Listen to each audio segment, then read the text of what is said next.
After we received the collection, the real work started to find out about the history, the characters shown in the pictures, and the stories behind them. In order to do that, we contacted various institutions, collections and museums, which included our friends from Forth Bridge, the Port River authorities, the London Archives, National Army Museum and the Royal Armouries. What a great time to introduce Hannah. Hello. So Hannah, tell us a little bit about yourself and about the London Archives. Yes, I'm Hannah Milton. I am the Archivist for Tower Bridge as part of a 2-year project looking at the records of Tower Bridge and their parent organisation, the City Bridge Foundation. The London Archives, formerly known as the London Metropolitan Archives, is an archive that captures the history of London. We kind of like to think of ourselves almost like a memory box for London. How often is it that you get inquiries about a collection like this? Quite rarely, especially something so intrinsic and unseen to do with Tower Bridge's history. So we have photographs marking the ceremonial opening with the royal family, but to have pictures of everyday people crossing that bridge for the first time is incredible. Well, I couldn't agree more. These photographs, when I first saw them, my hair stood up. I've taken out 2 of them, which I find particularly interesting, and it just starts an almost detective process as you start in looking into them. For example, this one. This is a view of the public opening on 9th of July, as we know, and it shows lots of bits which have disappeared since, so we can learn more about the lighting here. For example, there's lots of lamps here which have disappeared since and which are evidence of the original gas lighting. Yeah. And then when you look at the people here, you see there's everyday Londoners here. Yes. Lots of men, obviously, very few women, but then also here there's some setup here where the photographer probably erected some barriers and so on. Behind it, a carriage with a horse. So it's just a starting point. You open a door into the world of London on 9th of July, 1894, sometime in the afternoon. Yeah, it's really interesting to see it through your eyes, because having spent now a year in the collection, so I've been dealing with over 2,000 plans, some of which come from the construction, I go a completely different direction. So I'm looking at this and going, oh, is that what that looked like? Because as you say, these features aren't there anymore, yet I've got plans and drawings of the lamps, of the curbs, of the windows. So I'm drawn to different things to you, which makes this kind of collaborative work even more important. That's part of the process and why these pictures are so interesting. You can look at them from various aspects, from an archiving aspect, from a story aspect. You could look at the fashion that people were wearing. You could look at employment history, social history, etc., etc. So it's a whole world of research and stories which opens up here. They are every day. Although it would have been a professional photographer that took these photographs, the people in there aren't posed. So that is literally a window to the past. So there was this particular one I wanted to have your expertise on because that one fascinated me. It's a photograph which on the back here has some writing, Deputy Harbour Master, and here in front it shows this gentleman standing there, surface of the road about to be completed.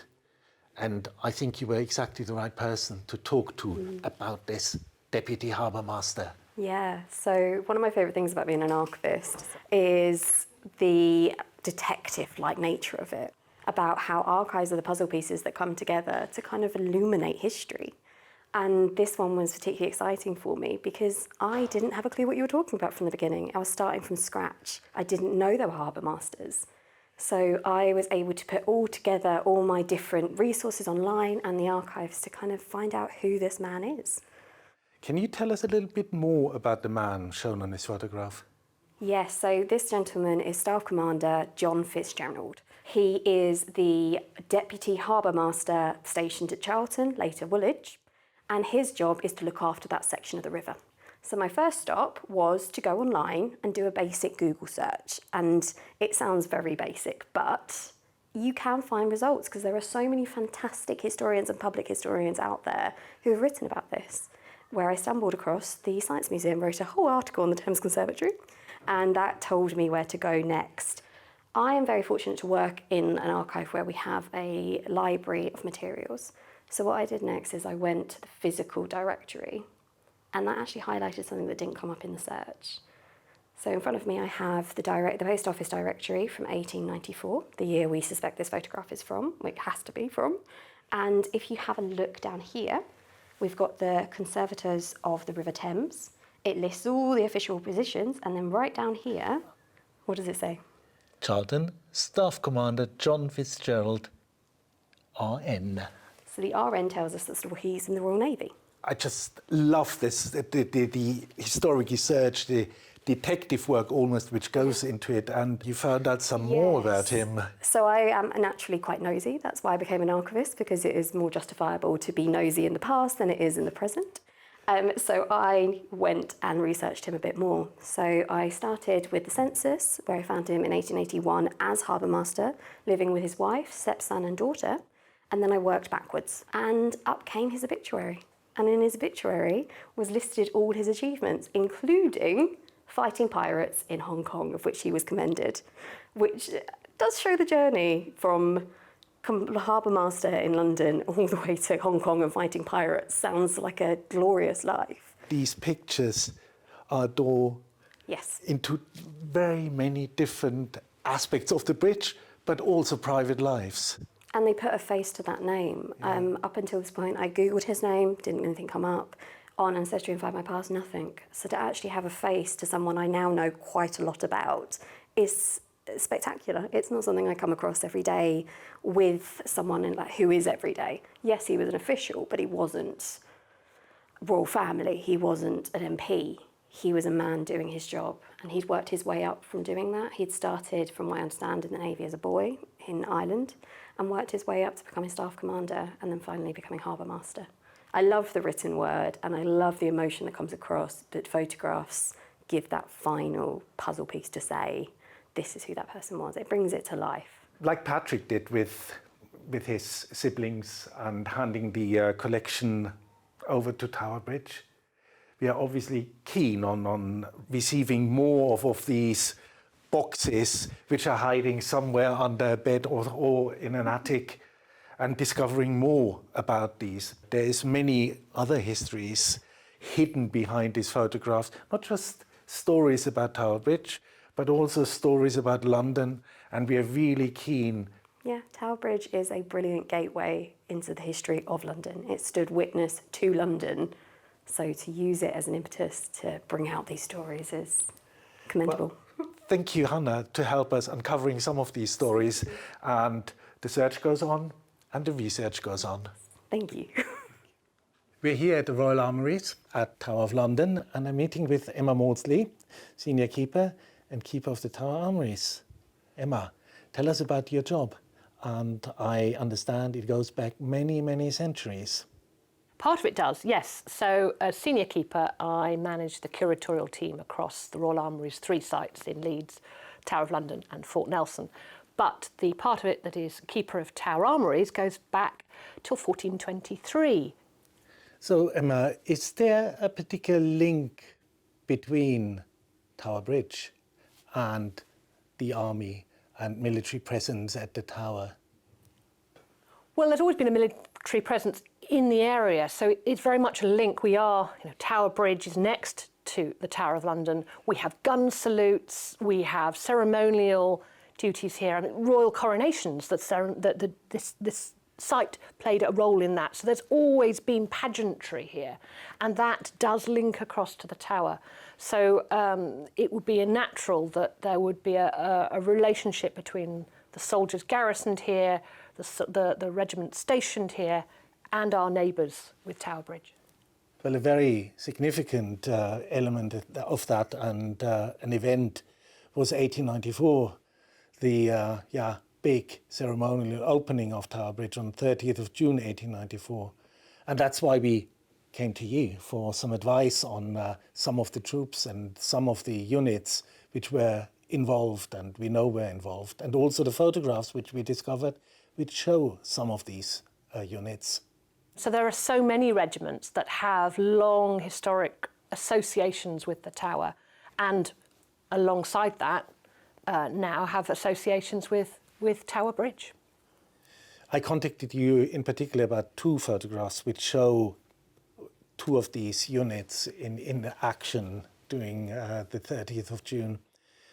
One of them is the photograph of the royal procession, and it's a very famous unit. That's household cavalry. So yes, there are units that have traditionally play very important roles in ceremony.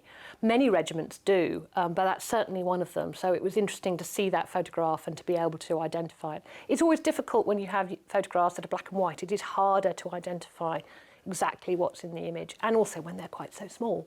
But that was one that we could identify. We also came to ask you about this particular photo, which is one of my favorites, and it shows two gentlemen in the front, which are Tower Bridge workers, and here this person on a horse in the background. From that, try and work out who it could be, what unit he could be serving in. So for this one, we believe it's Royal Horse Artillery. A lot of the uniforms worn for ceremonial duties then, very similar uniforms for ceremonial duties, are still worn today. The same details of what's called lace, the sort of braiding, is the same. So it is an educated guess, but an educated guess that's also helped by the lists which we find in accompanying material like the Bridge House Estate Committee meetings or the newspaper reports of the time. Yes, indeed. So there are ways to narrow it down to make sure you're not too far off what it could be. But sometimes you still get units that get substituted or for one reason or another aren't necessarily on the official lists and they've changed in or out. So there always has to be a bit of caution when you see the official lists of units attending, whether that is actually what happens on the day. Out of these list of units involved on the day, is there any particular units which are still in existence?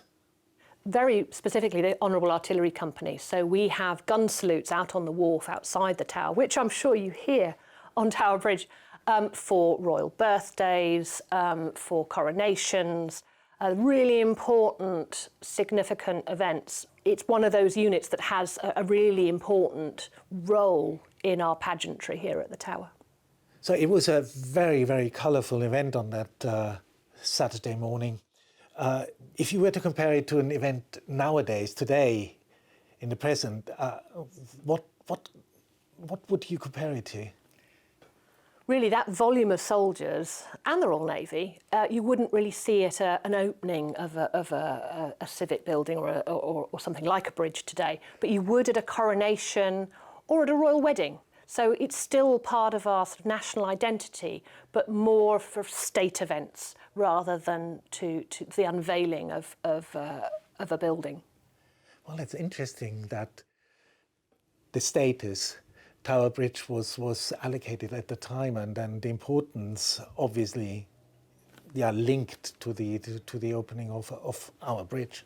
Yes. Makes one proud. It should do. It's a very significant bridge, and its opening was a very significant event. So, Emma, thank you very much for your time, and thank you very much helping us bringing this exhibition together. Thank you for the opportunity to work with you on it and to share these photographs with us. It's been a great pleasure meeting all our friends and colleagues in institutions and collections in London and beyond. And I think it has given us some ideas for further research. And in the meantime, come and see the exhibition, launching a landmark, the Unseen Opening Weeks.